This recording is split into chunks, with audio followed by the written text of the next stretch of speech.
your brain. Welcome to make money with MR। So आज की video बहुत informative होने वाली है। आज की वीडियो से आप अंदाज़ा लगा सकते हैं कि आप मेंटली कितना स्ट्रॉन्ग है, कितना वीक है। आज की वीडियो में आपको मेंटली स्ट्रॉन्ग लोगों की 5 हैबिट शेयर करूंगी, उससे आप भी अंदाज़ा लगाएं आप मेंटली कितना स्ट्रॉन्ग है और कितना वीक है। सो स्टार्ट करते हैं इन्फॉर्मेटिव वीडियो। जब थॉमस एडिसन बल्ब बनाने की कोशिश कर रहे थे तो उन्होंने 2000 डिफरेंट मटीरियल्स को बल्ब की फिलामेंट बनाने के लिए ट्राई किया, लेकिन वो कुछ भी ना कर सके। तब थॉमस एडिसन के जो असिस्टेंट थे वो तंग आकर कहने लगे, इतनी मेहनत की है लेकिन हम कुछ भी नहीं कर सके, कुछ भी सीख नहीं सके, कुछ भी हमें हासिल नहीं हुआ। तब थॉमस एडिसन मुस्कुराए और बोले, क्यों नहीं। हमने इन 2000 मटेरियल्स के बारे में सीखा है कि जिनको इस्तेमाल करके बल्ब नहीं बनाया जा सकता। दोस्तों, ऐसे ही होते हैं मेंटली स्ट्रॉन्ग लोग, और ये मेंटली स्ट्रॉन्ग बंदा था जिसने 10,000 बार नाकाम हुआ लेकिन कोशिश करना नहीं छोड़ी। और यहाँ पर हमारे मेंबर्स कुछ ऐसे होते हैं जो कहते हैं कि हम नाकाम हो चुके थे, हमारे साथ स्कैम हो चुका था, अब तो हम जो है ना आगे बढ़ ही नहीं सकते क्योंकि हम मेंटली बहुत वीक हैं। आप लोग खुद अंदाज़ा लगाएं आप मेंटली कितना वीक है। जो कि थॉमस एडिसन थे, जो कि 10,000 बार, भाई 1,000 बार नहीं 10,000 बार नाकाम हुए, लेकिन उन्होंने आगे बढ़ना नहीं छोड़ा, कामयाब होकर दिखाया है 10,000 बार नाकाम होने के बावजूद। और आप लोगों के साथ स्कैम हो जाए, आप लोगों के साथ एक दफ़ा आपको नाकामी का फेस करना पड़ जाए, तो आप लोग कहते हैं हम तो नाकाम हैं, हम तो कुछ कर ही नहीं सकते।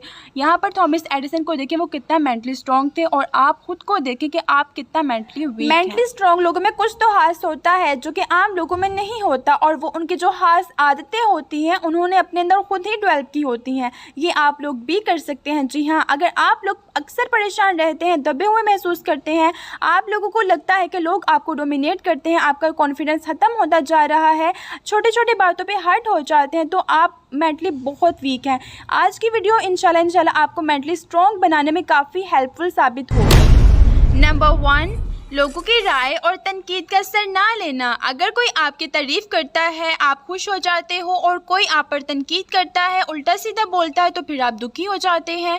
आप लोगों की राय का बहुत असर लेते हो, तनकीद आपसे बर्दाश्त ही नहीं होती है, तो आपको अपने आप को बदलने की ज़रूरत है। आप हमेशा ये बात याद रखिएगा कि कोई भी आप काम कर रहे हो, कितना भी अच्छे तरीके से काम कर रहे हो, लोग आपके बारे में गॉसिप करेंगे, आपकी बातें करेंगे, आपने उनका असर नहीं लेना। आपने अपने इमोशंस को इतने स्ट्रॉन्ग बनाने की प्रैक्टिस करनी है कि आपको लोगों की बातों की परवाह ही ना रहे। हर रोज़ ये बात मानकर चले कि लोगों को तो मेरे बारे में बात करनी ही है, उन्हें करने दो, मैं अपना काम करूँगी, लोगों की बातों पर नहीं बल्कि अपने काम पर फोकस करूँगी। वो कहते हैं ना कि लोगों का काम है आपके काम में कीड़े निकालना, और आपका काम है अपने काम को अच्छे से अच्छा करना। इसीलिए आप लोग अपना काम करो और लोगों को उनका काम करने। नंबर 2, अपनी ज़िंदगी में चैलेंज को हमेशा वेलकम करो। आप जानते ही होंगे कि ईगल परिंदों का राजा कहलाता है। ये सिर्फ अकेला परिंदा है जो 70 साल की लंबी उम्र जी सकता है, लेकिन कम ही लोग जानते हैं कि 70 साल तक जीने के लिए इसे अपने अंदर कितनी तब्दीलियां लाना पड़ती हैं, कितनी कुर्बानियां देना पड़ती हैं। ईगल जब 40 साल का होता है तो शिकार कर करके इसकी जो चोंच है वो टेढ़ी हो जाती है, पंचों के जो नाखून होते हैं वो घस घस के टूट जाते हैं, इसके पर बारी होकर सीने के साथ लग जाते हैं, जिसकी वजह से ऊंची परवाज में दुश्वारी होती है, शिकार करना उसके लिए मुश्किल हो जाता है। अब ईगल के पास 2 ही रास्ते होते हैं कि या तो वो अपनी ज़िंदगी में खुश रहे कि वो 40 साल जी लिए हैं, बहुत जी लिया है, या फिर एक मुश्किल फैसला ले कुर्बानी दे और अपने अंदर तब्दीली लाने के अमल से गुजरे। ईगल दूसरा रास्ता चुनता है और अपनी बची ताकत जमा करके एक ऊंची पहाड़ की चोटी पर पहुंच जाता है, और वहां जाकर अपनी चोंच पत्थर पर मारता रहता है, और तब तक मारता रहता है जब तक वो चोंच टूट कर गिर नहीं जाती। फिर वो भूखा प्यासा नई चोंच उगने का इंतजार करता रहता है। जब उसकी नई चोंच निकल आती है तो वो चोंच की मदद से एक एक करके अपने पंचों से सारे नाखून खींच कर निकाल देता है। फिर वो एक एक करके अपने जिस्म से मौजूद सारे पर नोच लेता है। ये बड़ा ही तकलीफ दे प्रोसेस होता है, लेकिन वो समझता है कि एक लंबी उम्र तक जीने के लिए उसे ये कुर्बानी देनी होगी, और फिर वहाँ पर वो इंतज़ार करता है नए नाखूनों के उगने का, नए परों के निकलने का। और इसी तरह ईगल इस तकलीफ दे चेन से गुजरने के बाद एक नई जन्म लेता है और मज़ीद 30 साल तक जिंदा रहने के लिए एक नई उड़ान भरता है। दोस्तों, ईगल हमें सिखाता है कि ऊंची और बेहतर जिंदगी गुजारने के लिए मेंटली स्ट्रॉन्ग लोग अपनी ज़िंदगी को बदलते हैं, चाहे इसके लिए इन्हें कितनी भी जद्दोजहद क्यों न करनी पड़े। वो एक दर्द बड़े चेंज को कबूल करने के लिए तैयार हो जाते हैं और चेंज से गुजर कर खुद को मजबूत बनाते हैं। Number 3, problem free life. हम में से ना हर किसी की तकरीबन यही ख्वाहिश होती है कि मेरी लाइफ में ना बस सुकून ही सुकून हो, कोई प्रॉब्लम ना हो, कोई भी प्रॉब्लम मेरे पास से भी ना गुजरे। वो हर वक्त अपने रब से यही दुआ करती हैं कि ए खुदा मेरी सारी जो प्रॉब्लम्स हैं वो ख़त्म हो जाएं और मेरी ज़िंदगी में बस सुकून ही सुकून हो। दोस्तों याद रखें, जो कोई भी आपकी ज़िंदगी में प्रॉब्लम फ्री करना चाहता है तो उसकी जगह सिर्फ कब्रिस्तान है।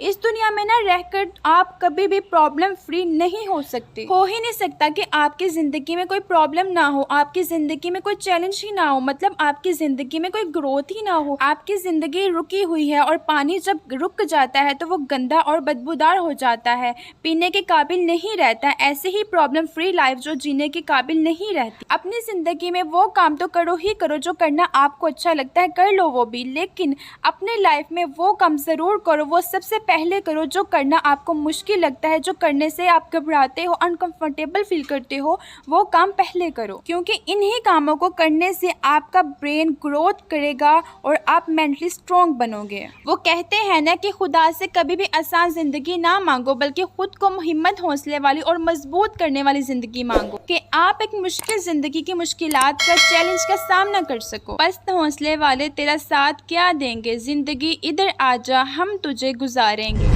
Number 4, emotional management. अगर आप इमोशनल हैं तो आप मेंटली स्ट्रॉन्ग नहीं हैं। मतलब जज्बात तो हर इंसान के अंदर होते हैं, ये कोई हामी या कमज़ोरी नहीं होती। कमज़ोरी ये है कि हमारा इन जज्बात पर, इन इमोशंस पर कोई कंट्रोल है या नहीं। अगर कोई भी आपको आसानी से गुस्सा दिला सकता है या आपको दुखी कर सकता है तो मतलब आपके जो इमोशंस हैं आपके कंट्रोल में नहीं है, बल्कि लोगों के कंट्रोल में है। दोस्तों जो मेंटली स्ट्रॉन्ग लोग होते हैं उनका फेस, उनका चेहरा इमोशनलेस होता है। उनके चेहरे के एक्सप्रेशन से आप कभी भी ये अंदाजा नहीं लगा सकते कि उनके अंदर क्या चल रहा है। वो पुरसकून होते हैं, उनका इमोशंस पर कंट्रोल होता है, वो किसी भी तरह की सिचुएशन में पुरसकून रहते हैं, रिएक्ट नहीं करते, रिस्पॉन्ड नहीं करते, सोच समझ के ठंडे दिमाग से फैसला करते हैं। एक समुंदर की तरह इंसान के अंदर जितनी मैच्योरिटी गहरी आती जाती है उतना ही वो पुरसकून होता जाता है। नंबर 5, नाकामी को ज़हन में रखकर काम करें।